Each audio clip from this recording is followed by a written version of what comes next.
Pakistan Tehreek Insaf PTI ने बाज़ाब्ता तौर पर जजेस तकर्रुरी कमीशन का हिस्सा बनने का फैसला कर दिया। जुडिशल कमीशन में अपोजिशन की नुमाइंदगी के लिए 2 नामों का ऐलान इमरान खान की मंजूरी के बाद होगा। डॉन न्यूज के मुताबिक पाकिस्तान तहरीक इंसाफ की सियासी कमेटी के खुसूसी इजलास का एलामिया जारी कर दिया गया।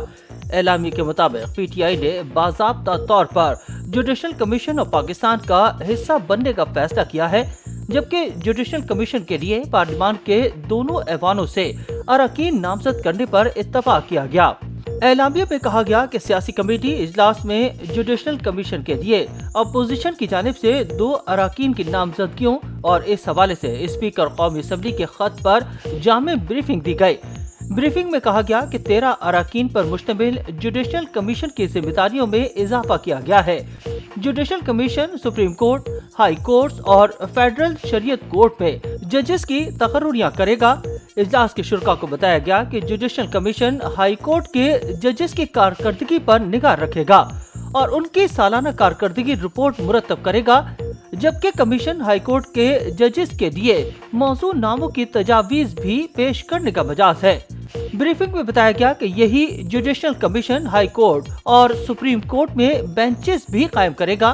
कमीशन के अरकान की 1/3 तादाद कमीशन का इजलास तलब कर सकती है, जबकि 13 रुकनी कमीशन के फैसले अरकान की सादा अक्सरियत से होंगे। पीटीआई सियासी कमेटी को बताया गया कि क्लॉज डी के मुताबिक किसी रुकन की अदम मौजूदगी कमीशन के फैसले के साथ मुतासिर नहीं कर सकेगी और अदम मौजूदगी के बावजूद कमीशन का फैसला ठीक तस्वुर किया जाएगा। ब्रीफिंग में कहा गया कि जुडिशल कमीशन ऑफ पाकिस्तान एक तवील मुद्दत कमीशन होगा। कमीशन का फैसला साजी में हिस्बे इख्तिलाफ के 2 अरकान का किरदार निहायत कलीदी अहमियत का हामिल है। बादशाह पीटीआई सियासी कमेटी की जानिब से जुडिशल कमीशन का हिस्सा बनने की तजवीज मुत्तफिका तौर पर मंजूर कर दी गई। सियासी कमेटी के इस फैसले को तौसीक के लिए कोर कमेटी और हतमी मंजूरी के लिए बानी चेयरमैन इमरान खान के रूबरू पेश किया जाएगा। कमीशन में हिस्बे इख्तिलाफ की नुमाइंदगी के लिए मुजव्वज़ा 2 नामों की इमरान खान से बाज़ाब्ता मंजूरी के बाद ऐलान पर मुकम्मल इत्तफाक किया गया।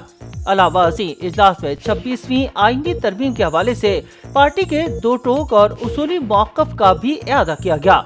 वाज़ेह है कि पाकिस्तान की तारीख में पहली मर्तबा पार्लिमानी कमेटी के जरिए सुप्रीम कोर्ट के चीफ जस्टिस का इंतखाब किया गया है। इससे कबल अल जिहाद ट्रस्ट केस के फैसले की रोशनी में सुप्रीम कोर्ट का सबसे सीनियर जज ही मुल्क का चीफ जस्टिस होता था। 26वीं आईनी तरमीम की मंजूरी से कबल जस्टिस मंसूर अली शाह को सीनियरिटी उसूल के तहत अगला चीफ जस्टिस पाकिस्तान बनना था। ताहम 22 अक्टूबर को चीफ जस्टिस ऑफ पाकिस्तान के तकर्रुर के लिए कायम खुसूसी पार्लिमानी कमेटी की अक्सरियत ने जस्टिस याहिया अफरीदी को अगला चीफ जस्टिस ऑफ पाकिस्तान नामजद कर दिया था। 26वीं आईनी तरमीम में सबसे ज्यादा तरामीम आर्टिकल 175A में की गई हैं, जो सुप्रीम कोर्ट, हाई कोर्ट और फेडरल शरीयत कोर्ट में जजों की तकर्रुरी के अमल से मुताल्लिक है। जुडिशल कमीशन ऑफ पाकिस्तान दरअसल सुप्रीम कोर्ट, हाई कोर्ट या फेडरल शरीयत कोर्ट के जजों की हर असामी के लिए अपनी नामजदगियों को 8 रुकनी पार्लिमानी कमेटी को भेजता था, जो ये नाम वज़ीर आज़म को और फिर वो सदर को इरसाल करते थे।